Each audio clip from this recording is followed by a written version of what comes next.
All right. Nice silence. Corbin, can we restart that? Oh, I thought you were starting us off. I will start off. Episode 1, right, of Back Talk brought to you by Open Tab Sports. Listeners, you're here to grow as we grow. First episode, there's gonna be some errors. Myself, Colin Beasley, Michael McIntyre, Corbin Holenjack. We're brought to you by Open Tab Sports. My government name, Michael? Michael. Wow. Little Mike. We want to introduce ourselves, right? First podcast. We're gonna suck at this, but that's totally fine. One of the main reasons we're starting this podcast, at least for me, is because three guys talking about sports, diehard sports fans, great personalities. We want to bring a fresh, a fresh feel to everything going on. We also want to highlight betting odds, stuff like that, and then one of my ultimate goals, right, with the podcast is to develop a following where we are able to help young athletes in our communities because NIL is a big deal, right? So we want to be able to promote them as we follow their journey. But to start that, right, I think the biggest thing is highlighting current events when it comes to the sports world. We're going to touch on NFL, college football, UFC, golf, whether it's F1 racing, whatever it may be. Open discussion, shit talk, very encouraged on this podcast. So as that being said, I'll pass it over to Big Corp. Hey, Corp, what's going on? The background. Big Corp. Known Mike for a long time. We play golf together, you know. I'm excited about this. I'm going to do a sports podcast.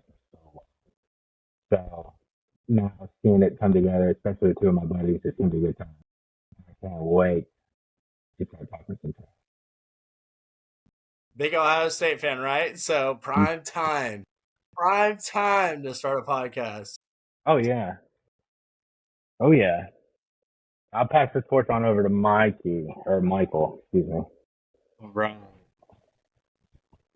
I don't know what these two fucks think they can do. Call me Michael in here, like my parents. Mac. You guys can call me Mikey Mac, whatever it may be. Big Corb, I do have a question for you to go off the rip. You ready for it?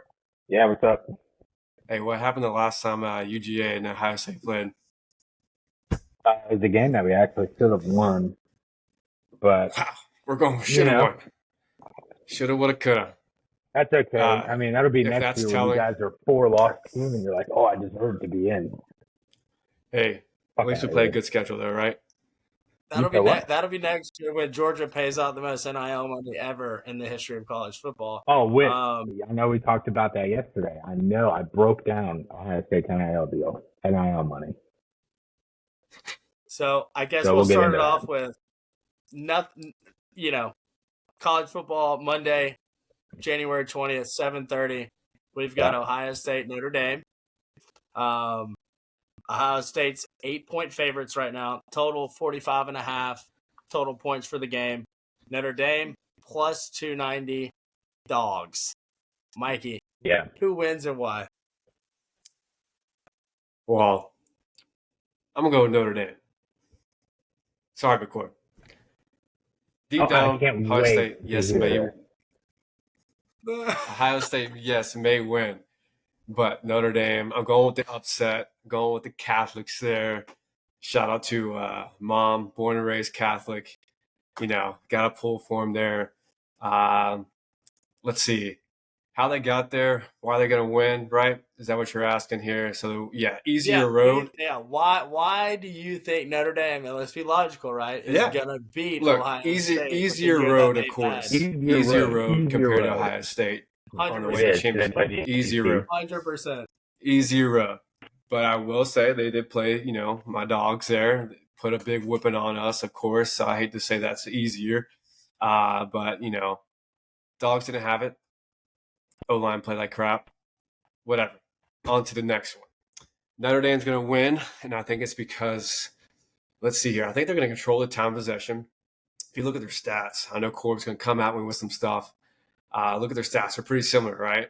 One thing that stuck out to me was I believe the rushing game still kind of similar. I think Notre Dame was 12th, Ohio State was like 35th.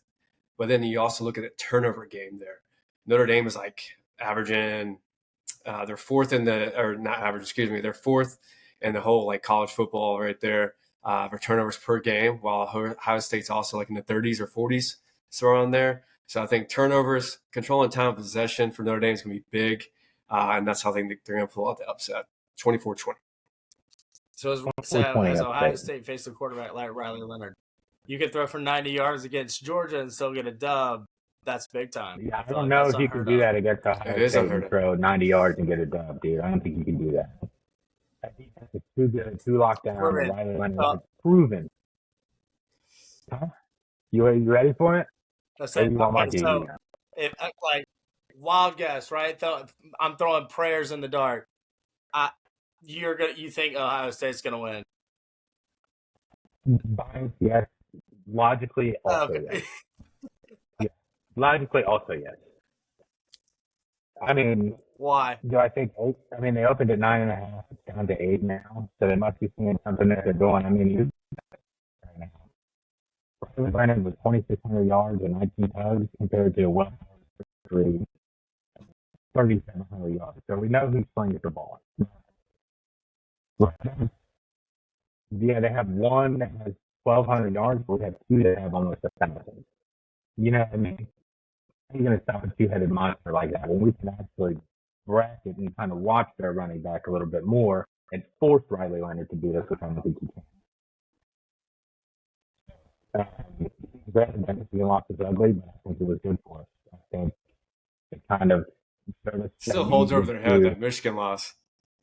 Yeah, I do that. I expect it to be held over my head forever. You know what I mean? Hey, Corb, if you guys win the championship here, does that count as like a big win for you guys, or you still gonna be upset that you lost to Michigan? I mean, I think not count the season as a great win. To Michigan, dude. I mean, you know what I mean? I think that'd be Corbin, but you trade a loss for Michigan for it to be a spark in what carries Ohio State to a national championship. Yeah, at 1,000. And carries us over into next year too. So I think that spark is something that we needed offensively, because I think Ryan Day was coaching to not lose that game instead of coaching to win, and that's why I think we lost that game. Ryan Day is out of Ohio State if he does not make it at least to the national championship, from my opinion.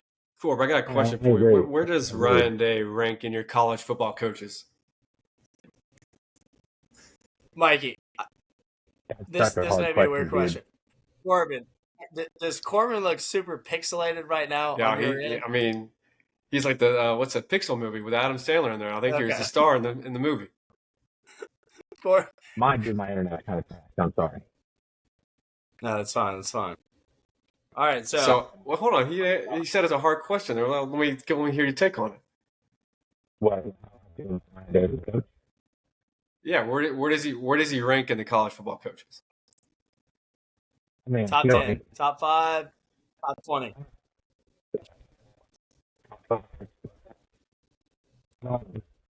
You need that to be smart. Look, I think we all know this from observing a lot of different organizations. The grass isn't always greener whenever you go to somebody else. So Ryan Day's been there. He's developed right a significant a vibe, an aura in that organization, right? And so I feel like some urban to him.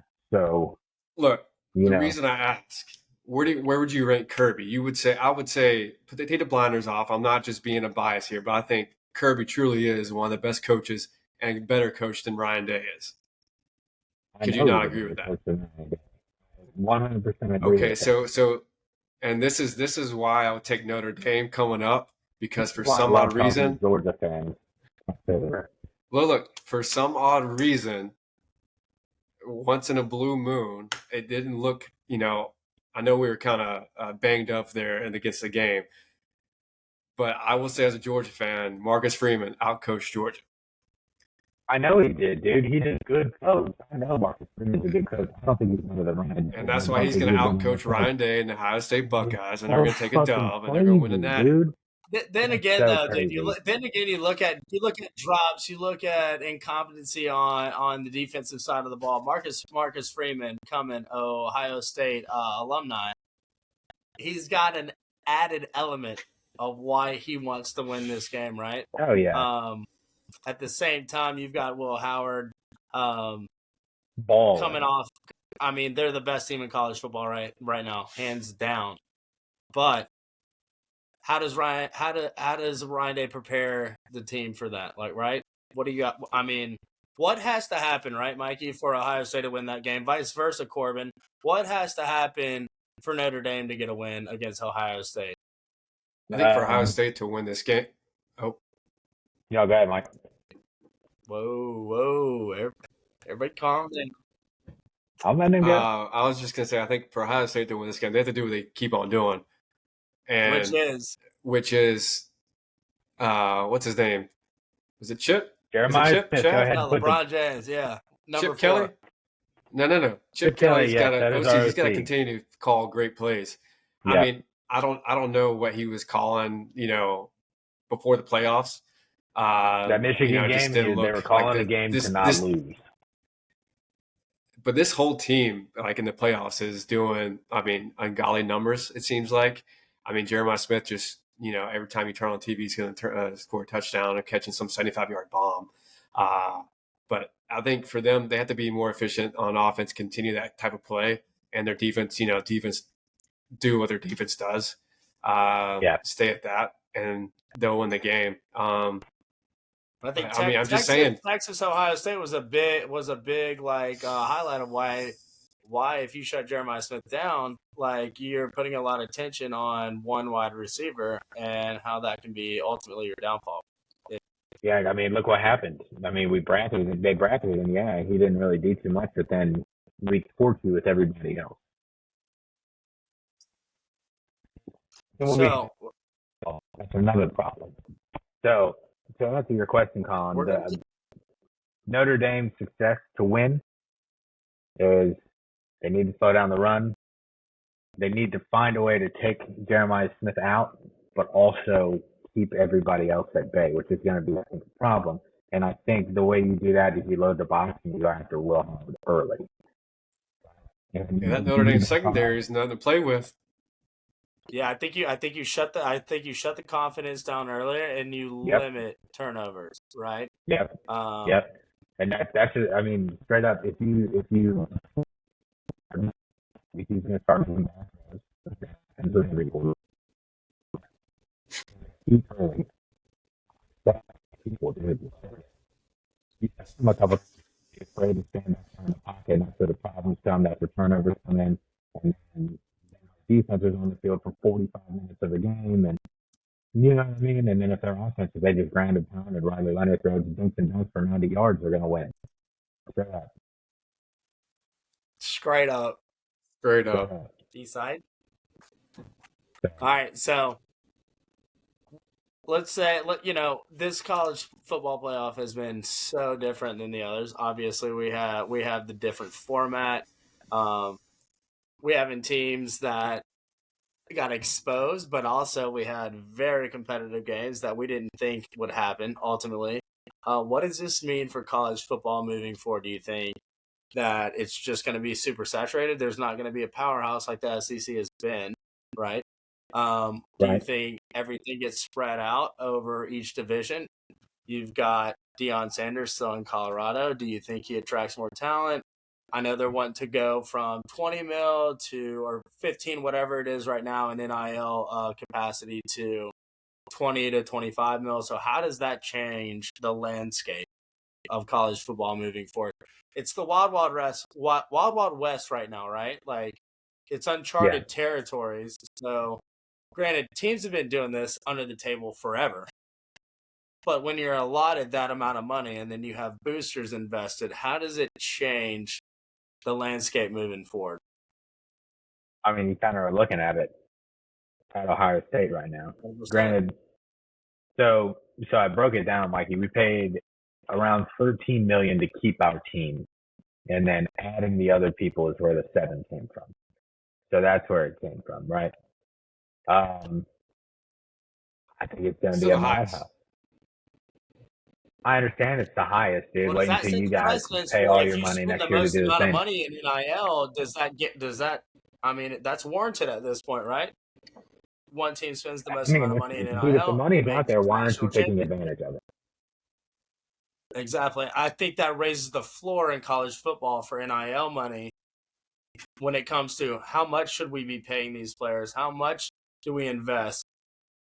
If you look at Ohio State, you invest more than anybody, and you have the best odds of making it to a national championship. Let me play some devil's advocate here and say this is like maybe like a once in a blue moon. Big Ten goes back to back, wins championships, but maybe not. Maybe Notre Dame does win it coming up on Monday there. But Notre Dame wins. This changes everything. To be honest, 100%. But I will say Notre Dame was ranked 12th on that, or no, excuse me, not 12th. They were ranked 14th on the top 15 of paid for NIL there. But where was I going with that? Back to my point there. Teams have been playing players under the table this whole time. And so now that it's, out in the blue, you could do it. You got Alabama Joe's getting real defensive on the Pat McAfee show. You're paying more now. So SEC is going to come around, of course. Georgia's going to be back in it, but I mean, the Big Ten's going to go back to whatever it was. They're going to maybe win this one, maybe not, and then SEC is going to win 6, 7, 8 in a row until Mikey, maybe they open up to a 16, Mikey, 20 team. Mikey, I don't think you understand, bro. The SEC is not going to be what it was with the two big conferences like it is right now, dog. It's not going to be like that. Y'all got to get that out of your head, man. I think right that it is going to be a lingering effect where, yes, it is the ultimate downfall of the Roman Empire when it comes to the SEC, but it's not going to happen overnight. It's not going to happen in 1 to 2 years. It's going to be a gradual decrease, and I do feel like it may be blown out of proportion right now this year. Yeah, just because there are some SEC teams that didn't make it, but I like the shakeup that it's bringing. Because now there's going to be more room for teams if they do make that, like Ohio State making that crucial mistake, or Georgia making that mistake, or Alabama making, 4 of them or however many games they lost. So, yeah, I did disconnect the Wi-Fi. I still think there's some definite flaws when it comes to the committee choosing who's in and who's out. I do like the fact that they didn't necessarily punish teams for making it to their conference championship and losing if they were a top 10 team. I love that aspect. I don't agree with the highest ranked Power 5 conference champions winning or getting the bye. Not a huge Boise State should not get a bye, or Arizona State. I think the top 4 seeds, whoever the top 4 seeds are, I don't think a conference should get in there. Yeah, I did have a little bit of a could have had those. And that's just something. If you do win a conference, though, you definitely should be rewarded. But it's like how much for a given conference, and then you're getting back into powerhouses. Like, okay, well, you need to be a part of this conference to ultimately get a bye or whatnot. You know what I mean? But I think the expansion of the playoffs, you're ultimately going to get teams that get exposed. But I think it does relate to a more even playing ground for teams that have caught up to the NIL, that have caught up to getting 5-star recruits, and they've done their homework. They've won the amount of games they should. And if it comes down to it, I'm not necessarily against an Arizona State getting in over an Alabama or something like that. I'm not against that either. Mm-hmm. Right? Like, you should still be punished for not making it to the conference championship, and you're given conference. But I do think where I was going with the Roman Empire, the collapse of the Roman Empire, is the SEC is going to be punished, and you're going to have way larger fan bases that are pissed off with the results of with the college football playoffs, simply because they've been there forever. They could probably beat the shit out of somebody like Arizona State. Yeah, But at the end of the day, they didn't win enough games, and they're not going to be rewarded just for being in the SEC anymore. If that makes sense. I think the playing field is going to be a little bit more level. You know, the SEC was definitely the powerhouse of college football.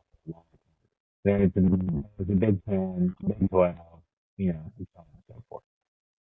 I think Playing with field the is NIL definitely level. money, I think it's a lot more level now, and I think adding those Pac-12 teams into the Big 12 and into the SEC, and then you know adding them to all of us, like all of them.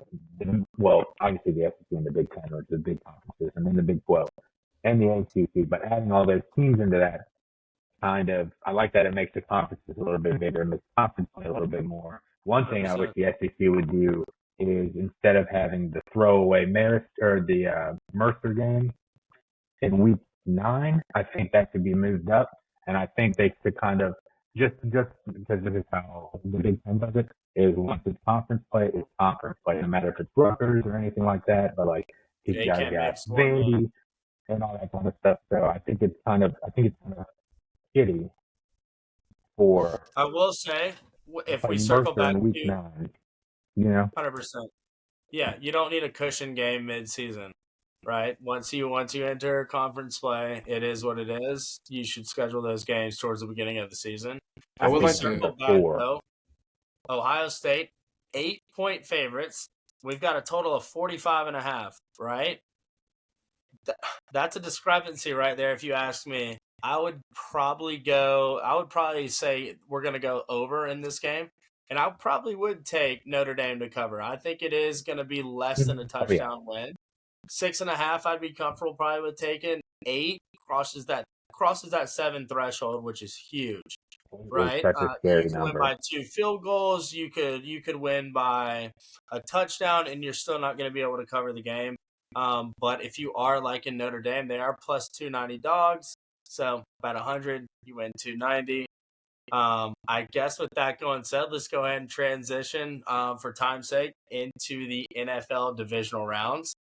First game we'll cover Texans Chiefs, AFC showdown Saturday at 4:30 at the Chiefs. Right, we've got Kansas City at 8.5. I will say this: Kansas City, being 3-point favorites, is 3-7 against the spread this year, right? But Yeah. I feel like you can't necessarily hold them to that when it comes to the playoffs. Patrick Mahomes likes to play with his food throughout the year, and he ultimately always gets a win. But that man is a dog in the playoffs. And Texans Chiefs played earlier this year. Chiefs won 27-19. That was Pacheco's first game back. That was DeAndre Hopkins getting integrated into the system. They didn't have Hollywood Brown. They were missing a couple key players on defense. Kansas City ranks 29th in rushing yards, or in rushing this year in the NFL. What do you guys think with a 8.5-point spread in Kansas City? And I will say this, right? Home field advantage in the playoffs when you're a massive team like Kansas City. Granted, if you're a team like the Rams, it's not going to mean as much. But you're looking at a 3-point layout just for being at home. So pretty much you're saying that the Chiefs are pretty much a touchdown favorite against the Texans, who they beat 27-19 earlier in the year, 30 days ago, December 21st. Where is that game at? I'm not sure where that game was Wait, what at, game? but they were 3-point favorites entering the games going into the Texans earlier, 30 days ago. Yeah. 30 days ago Right against now, the Texans. it was Do you know if Arrowhead? At Arrowhead is where it was. Do you know if top 5 toughest place to play in the NFL? 100%. Pacheco was out, right? No, that was he's back. Pacheco's first game back. No, I know he's playing now, but he was out that game. That was Pacheco's first game back. Whenever he did. So they're playing him lightly, right? They're run heavy on Kareem Hunt. Well, I will say this too. Looking at the game right now, it's showing that Joe Mixon is also questionable. So that's something to kind of look at, because if he's not able to go, that's a lot of pressure put on CJ Stroud. And so I will say Joe Mixon, though, looked incredible against the Chargers. 25 for 106. Right, he popped off. He's back to old Joe Mixon earlier in the year for the Texans. Great. I don't stuff for know them in what the that season. injury may consist of. Like, maybe that's more cautionary, like, hey, we're going to give this guy a rest. If he's Yeah, we're not just at letting you practice, you got to know. list Yeah, him. Yeah. yeah. Yeah, I had a. I mean, I forgot it was 27-19. Actually, how my score was at 27-17. I got Chiefs winning. I got the impact here. I got Kelsey, Pacheco. Chiefs got a rested up team. What's 2.5, 3 weeks break? Yeah. Rested up team. Well needed. Old head's gonna come to play like Kelsey. Got to get the ground game going, which they're going to do in the playoffs. There, control the ball there. I think the Texans start off a little hot though, and then just fizzes out 27-17. I got the Chiefs winning. I don't know how you can bet against the man Patrick Mahomes and the Chiefs until someone just takes it down and you just take that L of, all right, I made that bet or something, and then they just made you lose. I don't know. I do want to touch on you saying the Texans starting off hot, right? Texans are 5-4 on the road, but they're 15-2 against the spread in the first half throughout the season. Texans start off very hot, right? I don't know what the spread is on the first half, but if you are going to take Texans money line against the spread, whatever it may be, go first half. Corbin, who do you think wins and why? Take Kansas City does. Just like every year, dude. You know, Patrick Mahomes is going to turn it on. The offense is looking good. Hollywood Brown's back. You know, so he's got a legit receiver. D-Hop out there that can get it done. And stuff. He always seems to shine as soon as the division rounds come. So, I think if Houston plays a good zone and kind of keeps them contained, they'll be okay because they'll probably destroy them. I have a question. You know how cold it's going to be there? I don't know the temperature, but I do know that the total is 41.5. That's the lowest of Pat Mahomes' playoff career for a total game against an opponent. Kelsey, 5 receptions plus in 14 straight playoff games, right? That's huge. Kansas City is 3-7 against the spread this year, with being a 3-point favorite, which gives you some hesitation, but that's the regular season. I don't think that comes into play right now. The Texans are 8-2 against the spread, so maybe, but then you don't have Tank Dell, right? And you have Pacheco back, who is well back into the roster. You have Hopkins, who's gotten into a groove. You've got Kelsey and you've got Hollywood Brown. I don't think the Chiefs mess around at home playing against the Texans. So if you are gonna bet, I would say 8. I would say anything under 9 points is probably a safe bet. And we're at 8.5 right now. That's gone up. There's been a lot of big money coming in on the Chiefs from sharps. Majority of the public likes the Chiefs not to win by 8.5, but they're used to Mahomes playing, like I said earlier, playing around with teams earlier in the year during the regular season, not covering like he should. I guess we'll move into Commanders and Lions. One last thing, Mike, I got the weather for you. 25 degrees at 11 kickoff, which I think is at 1. And the Texans play in a dome all year round. 13. Well, I was going to say, hey, what if we have a little fun with it here? Texans, young team, Chiefs, older team. The rest don't shake off a little bit. Nope. What if they come in there? Experience all day, man. Yeah, no, I would say that you're used to playing in a dome. When you play in that kind of weather, wide receiver Nico Collins, right? Nico Collins is the only deep threat that the Texans have now. You're out Stephon Diggs, you're out Tank Dell. Yep. Yes, if Joe Mixon can get back to doing what he does, but then you've got Spagnuolo's defense. Like, he's been lights out in the playoffs. And they have been phenomenal this year. Chris Jones towards the end of the season, they turned it on, like 100%. That defense has been really good. I think this is an easy win for the Chiefs. I think they dog walked their way to the AFC Championship game. So let's go to next one we have on the list is Commanders Lions. You got Jaden Daniels coming off a win that did not look like it was possible. Then you've got Jared Goff. First time, right? The Lions have been a 1 seed. They're coming off a bye. You're getting David Montgomery back, so you've got the Sonic and Boom combo. right? You've got Amon-Ra St. Brown, obviously. Who do you guys like in this one? The spread for this one is Detroit 9.5, which Huge. is a ton of points, Huge. to be honest. I'll go with this one. I like Detroit in this game, honestly. I think if they put the pedal to the metal, Corbin, you like Detroit to win straight up, or you like the 9.5? You're talking 27-17, and they cover by half a point. Right? I think 9.5 is really, really 100%. I don't think they're gonna. I think they're gonna beat them up. I think Jaden Daniels is really good. My mother-in-law would hate to hear me say this because she's a Commanders fan. I think it'll be good. I think they'll lose by a touchdown. It's the football team. I think they'll lose by. I think it'll be a one score, 7 points. So Jaden Daniels' first playoff game, right? 0 punts, 0 turnovers. There's only been one other quarterback to do that in the playoffs as a rookie, and that's Peyton Manning.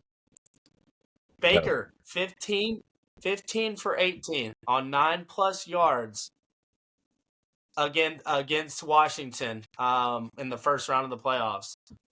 So what's Jared Goff going to do against this team? If Baker Mayfield, with the weapons that he has, right, 15 for 18 on 9+ yards attempted, and he's got Amon-Ra St. Brown, you've got Jahmyr Gibbs you can throw passes to. Mikey, what's going to happen, do you think? Dude, I think it's going to be a high-scoring game here, a lot of back and forth, very exciting. I have this listed as my second, exciting game of the weekend here. Like I said, it's going to be fireworks. But it's going to be an exciting game there, I think. But weirdly enough, I think the lines jump off to like a great hot start, like 24-6, 24-10 lead going into halftime. Biting and then, but then here comes Jaden Daniels. He's going to spice things up a little bit, make it interesting late in the game. 38-37 Lions. So let's go. Give me them. Dude, I agree. Jaden Daniels is going to make this a fucking game, right? That's why I think so too. You've got Brian Robinson. If he can develop some type of a run game for them not to double Terry McLaurin, I think you've got a game. Dude, if they got single coverage on Terry McLaurin, on Scary Terry, dude, he's been doing this without a franchise quarterback, and now you have Jaden Daniels, the 4th rookie ever to have 13 wins. Plus, I think we can all agree he's going to win Offensive Rookie of the Year. By a long shot. Brock Bowers. Who? Brock Bowers. Brock Bowers is not. You're looking at a guy. You're looking at a guy 12-5 in the divisional round of the playoffs, Mike. 1,000% he's not. If you look at MVP, you look at any other major award, it's going to go to the quarterback, and I would say it's between Jaden Daniels and Brock. Bo Nix. 100%. Over Brock Bowers. Brock Bowers had a 1,000-yard season. The Broncos won 4 games last season, and then Bo Nix takes them to the playoffs. Bo Nix is looking really good for the Broncos going forward. I respect that. Yeah, I think Brock Bowers' season was good, but I think it was overshadowed by It's overlooked. It's overlooked because of just the way that organization is ran right now. If you can somehow get Belichick to leave North Carolina and come back to Las Vegas, which Tom Brady is now part ownership in, there's been conversations from sources. Maybe that happens, maybe it doesn't. But I will say Washington last week, first win in the playoffs since 2005.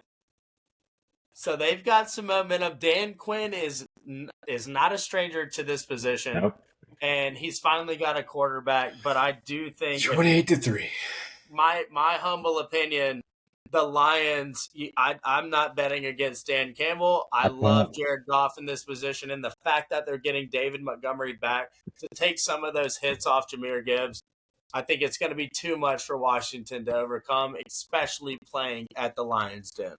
Let us not forget Jared Goff has been in this position before. He's been through Super Bowl before. He knows how to handle it. Most underrated quarterback in the National Football League. And let us not forget they were in the same spot last year.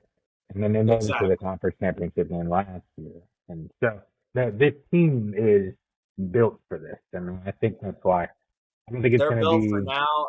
Yeah, I I don't think it's gonna be totally a agree. blowout. I think it'll be a touchdown game at max. I agree. So next up on the list, NFC matchup. We've got the Rams versus Eagles, I right? like this Sunday at game. 3:00, playing at the Eagles. Philadelphia is a 6.5-point favorite. Okay, the Eagles +3, and they were plus 3-point favorites last time they played in LA. Now they're up to 6.5, playing at home. Let's not forget, right? The last time they played, 481 total yards, 5 sacks, and that is the game Saquon ran for 255 yards. I don't want us to project, because the Rams dog walked, the first round of the playoffs, that they're not about to get exposed against the Eagles. 6.5 points. I'm going Eagles all day. Corbin, what do you like on this game? I honestly think this game is going to be a little bit better than people think. I think the Rams are hot right now, and this is the right time to be hot. Matt Stafford is slinging the rock. Like, he's been doing it for years, Georgia fan. Liable to throw a pick or two, but hey. I don't know, man. He's been looking clean. You got Puka, you got Cooper, you got Kyron Williams, you got Higbee. Yeah. Higbee, pretty. That's what I'm saying. I would say MVP of round one, right, for the Rams. Yeah, 1,000%. And then because their defense has been playing out of their mind lately. So that's the only thing. They have a lot of momentum. But last week, Philly wins when Jalen Hurts only completes 131 throws for 131 yards. You know what I mean? Turn the ball around and hand it to Saquon. If you can't stop him, there's no way the Rams win this game. No way. Mikey, what do you think? Yeah, I have a almost a similar take there. I think it's going to be a slugfest on defense there, dude. I think this is one of Sean McVay's best coaching jobs. I mean, this is a very young Rams team as well. Besides, Matt Stafford on there, and Cooper Kupp. But dude, I mean, the defense has been lights out, yes, of course, and I'm pretty sure they probably have it hanging on their wall in their locker room of some stats of Saquon running for 200 some yards on them, all the back talk or trash talk against them and stuff like that. I think it's going to be, in my opinion, kind of a sleeper game, take a little nap in the first half a little bit, a little low scoring game in the first half there. It's going to be wake up some sparks towards the end there. 43.5 over and under. You think it goes over? Do you think it goes under? Under. I got right. Let's see here. Yeah. 22-16. I got Rams. Okay. Yeah, the Rams. Hey, let me throw this out there for you guys to contemplate on, right?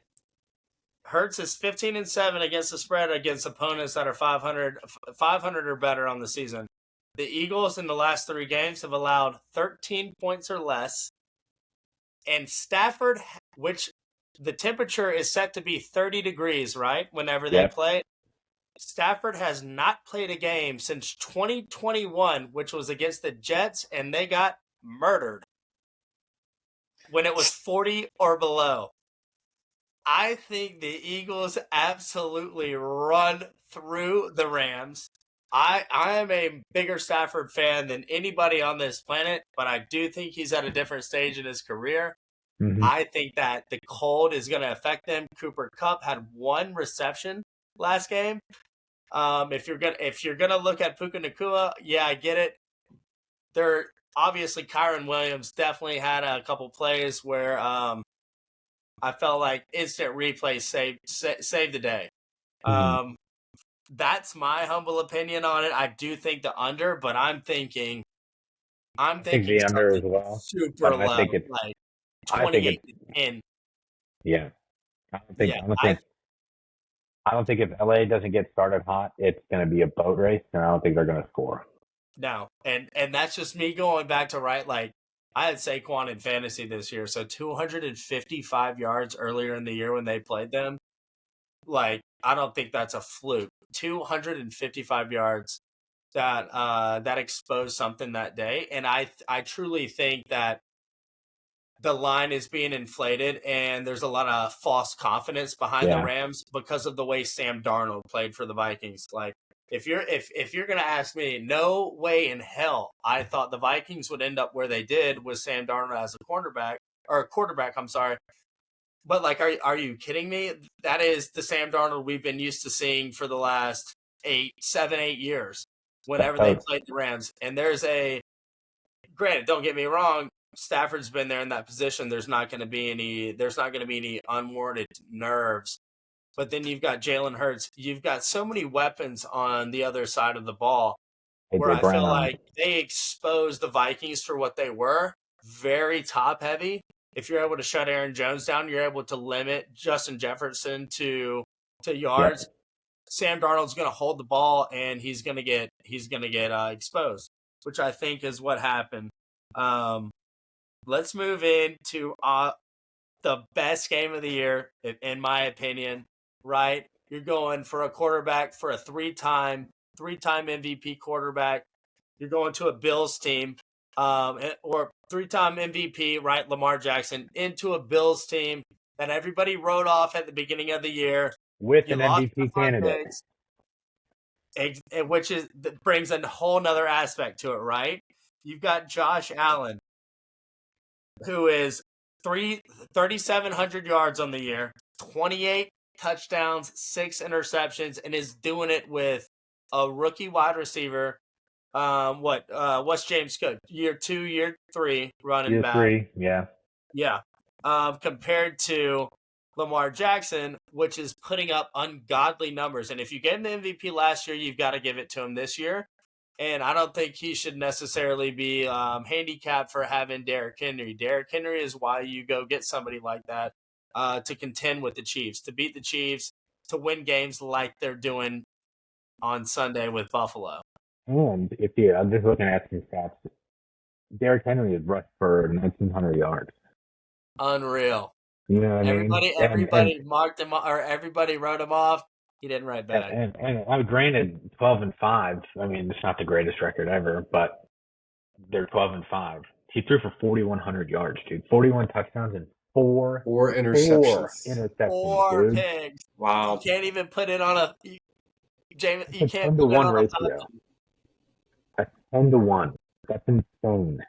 So the line for that game, right, is Baltimore -1. It opened up as Buffalo as 1.5-point favorites. If you're talking about the spread and stuff like that, you're automatically getting 3 points at home if you're a powerhouse. So you're looking at Baltimore being a favorite by 4 points, which is wild. Baltimore does have 6 All-Pros on their team this year. And Roquan, you got Hamilton, you got Henry, and you got Lamar, just to name a few. So I don't know. I am torn. I'm just super excited for this game. I think it's going to be – I wish this was the Super Bowl. Obviously, that can't happen. But these are the 2 best teams in the NFL, in my opinion. I know people are sleeping on the Chiefs right now. They're just sluggish. That's what it is. They are. I keep going back and forth, right? Like, I feel like nobody's going to win by more than a touchdown. I think it'll be 6 points or less. Mm-hmm. But I do think that if Josh Allen has 2 minutes left in the game, compared to if Lamar Jackson does, I have more trust in Josh Allen going and getting it done at this point than Lamar Jackson. I feel like Lamar knows the only thing he needs is a Super Bowl. So I feel like that, and I don't feel like Josh Allen thinks that way, to be honest. I don't know why, but I just feel like Josh Allen's been there, right? The team has been there, even though it's a young team offensively. They've been there, coach-wise, Lamar-wise, Josh Allen-wise, but Lamar, I feel like too much pressure, maybe. Zay Flowers, I know that Harbaugh came out this week and said Zay Flowers, we'll see if he can practice.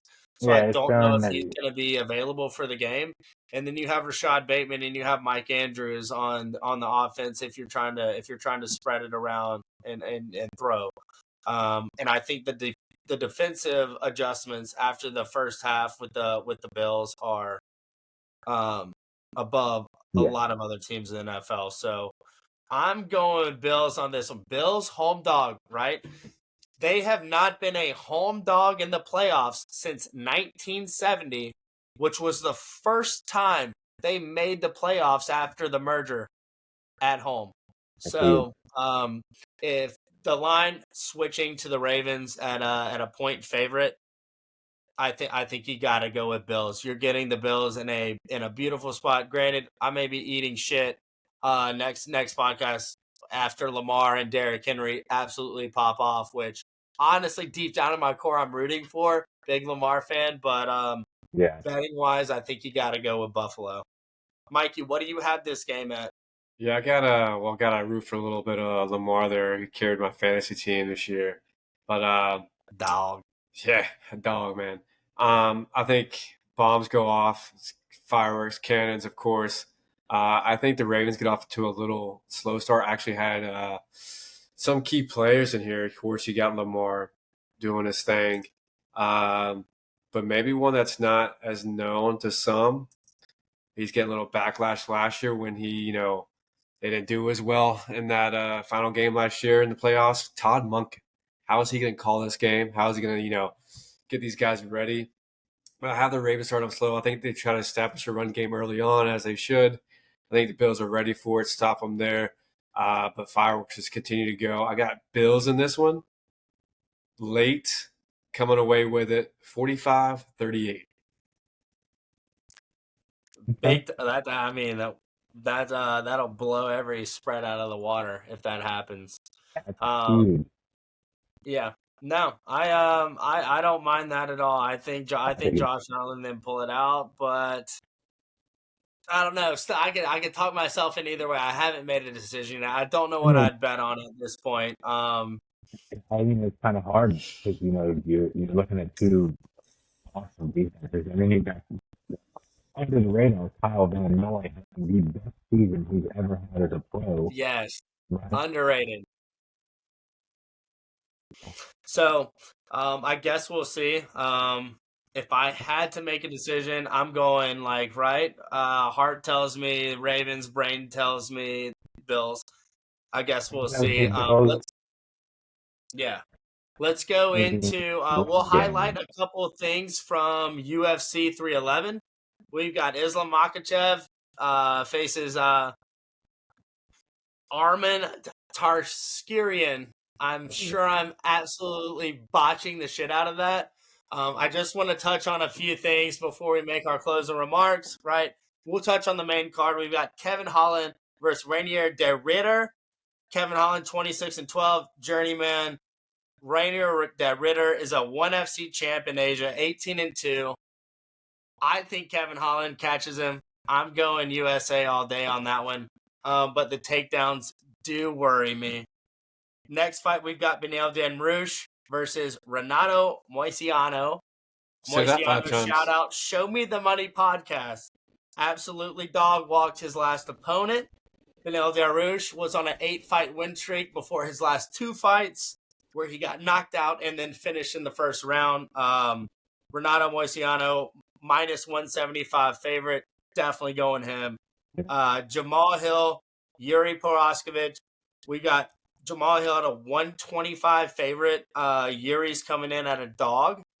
I think what Alex Pereira did to Jamal Hill will absolutely show precedence in Yuri. I think Yuri gets the win on that one. I think he catches Jamal Hill. He's awkward. He's long. Jamal Hill has been talking about fighting John Jones this entire time. I don't think he's necessarily totally focused on Yuri. And then you have the 2 title fights. You got the bantamweight title fight, Merab Dvalishvili versus Umar Nurmagomedov. If you have the last name Nurmagomedov, I'm going to fucking bet on pretty you. Good, yeah. Khabib will be in this guy's corner. He's a 300 favorite. He is an absolute monster. Merab, don't get me wrong, he beat Sean O'Malley. Sean O'Malley wasn't at his best, if you ask me. But if you like Merab, he's a 240 favorite or a 240 dog. Look at the 5-year age difference there too. 100%. Yep. And then you go to the lightweight title fight. You got Islam Makhachev versus Arman Tasukurian. You got Islam 390 favorite versus Arman 290 dog. The last time Islam fought, June 1st, 2024, against Dustin Poirier. That fight was very competitive for a long time, but Islam pulled it out. I'm not betting against anybody with Khabib in the corner, so my bet would be for Islam on that one. I think he continues his title reign, and then I think he moves up a weight division. If you want to look at prelims, two people you could bet on: Tagir Ulanbekov. Khabib will also be in his corner. 15-2. One of those losses came pre-UFC, and then Peyton Talbot. Keep an eye on Peyton Talbot. The dude is a monster. He's 9-0. He faces Raoni Barcelos. He's 37 years old. Peyton Talbot will be the breakout fighter of the year. If I were to make a prediction for 2025, Peyton Talbot is that man. Dude.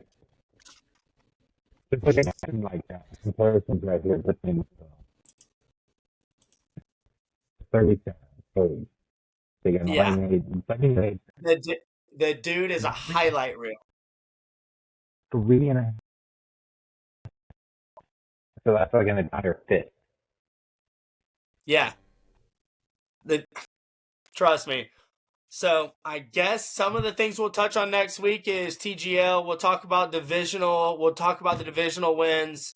That's question. That UFC next week.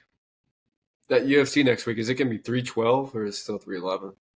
I don't know. 311's this week. I don't know when the next UFC fight is after that. February 8th is UFC 312. So it does go in order. All right. Cool beans. Big card. This is the first big card of 2025. I do not think it will disappoint. This has fireworks all over the place. The prelims, I know we didn't touch on, but there are some absolute monsters fighting on the prelims. And then you go into that main card, and I love the UFC, right? Because I feel like it's one of the only sports where you don't have an official that can manipulate the outcome. Yeah.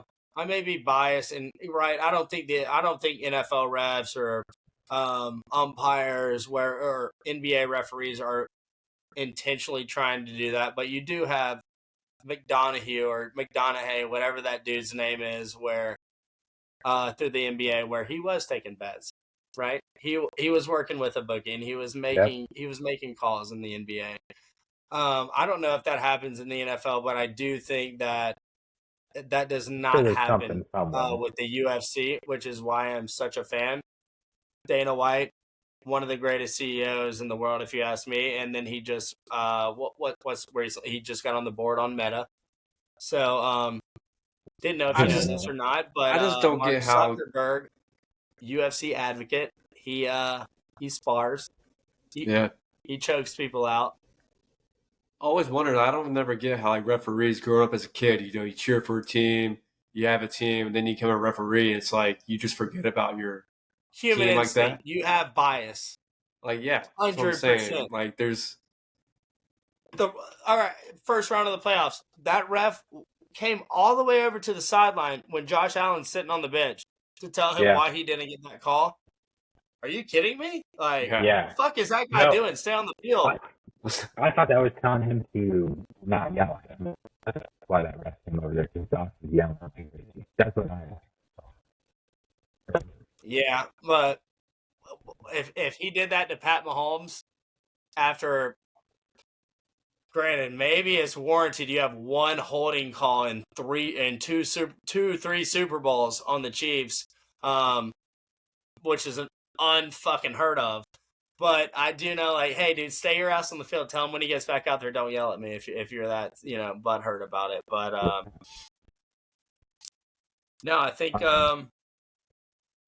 any other remarks? UFC, NFL, college football. Yeah, I got a Chuck Liddell in one of those fights. Chuck Liddell versus Forrest Griffin. Yeah. Yeah. That's Augusta native, right? We do have what's his name? Wellmaker. Malcolm Wellmaker from Augusta. Got a UFC contract on the Contender Series. Shout out Malcolm. That's Dog. cool. Yeah. Let's go, Malcolm. Dog. Big Malcolm. Knockout power. Let us not forget in 1 month, pitchers and catchers report. Baseball season is upon us, fellas. All right. We got a lot of stuff to cover upcoming. Appreciate, obviously if you end up watching this first podcast, we Good luck. Love you. Right? Yeah, thank you. Die hard Back Talk fans, die hard Open Tab Sports fans. We'll be coming. Number 1, we'll get better as we go. We'll get better with the feedback that our listeners give us for sure. Like and subscribe. Honestly, don't know where you like and subscribe at this point, but it just sounds right to say. Somewhere. It does sound right. Yeah, we'll put some thumbnails. Sounds good. But you can also follow us, on our socials. Socials. We plan to take this to the moon, to be honest. Somebody wants to come work for free and show us how to do some thumbnail. Yeah. That's all cool too if you're on board. Somebody wants to do all this for free, then what's up? We have around here, so we don't have to pay you. Yeah, I'm not paying anybody to run this. That's why we had interns. Right? Yeah. Maybe we'll pay you one day, not today. We'll Just pay you with wisdom. Yeah. Yeah. Belief. Just gotta believe. If we find a Caleb and Glenny Balls, or we find a Big Cat and PFT, maybe we'll pay you then. But, Easy. Cool. Easy money. So Cool. I felt like we're probably gonna go undefeated this podcast on our picks. Mikey, you chose Notre Dame. I think you'll be the only loser. I think we all agreed after that on all the NFL, UFC. So if you want to make a parlay with Notre Dame, you got the Chiefs, you got the Lions, you got the Eagles. Let's go Ravens. Let's go Bills. I don't know. You make that decision. Then you go. I would hate to see Kevin Holland knocked out. Shout out USA. Go USA. Moisiano. We'll take Yuri. We'll take Umar, and we'll take Islam. I don't know. $20 should probably make you $50,000 on that parlay. I'm just brainstorming. Could be less. Could be more. We won't know because it's not legal in Georgia yet. Give us some of the money, and then we'll hire you. Yeah, and if you have an app or something like that where our listeners can bet through, reach out to us. We'd love to have a conversation. That's it for me. That's it. That's it for me on the Dog Talk episode 1, baby. We did it, fellas. Round of applause for us. We're in there. 001. I'm gonna take a shot of this coffee here. Anything else from you guys? No, I'm excited. It's gonna be awesome. Hopefully, we encourage feedback, right? Constructive criticism. Roast us. Tell us what we should do different. What platforms are you guys doing to do podcasts? Who are you guys reaching out to? Give us shit. To get ideas, right? Like, hey, we're here for it. We're here for it. If you can't take constructive criticism, you're what's the point? Yeah. Yeah, I mean, that's all I got. I'm looking forward to doing this more, and I can't wait for people to start listening and following us, and, let's take it to the moon. Until next week, fellas. All right.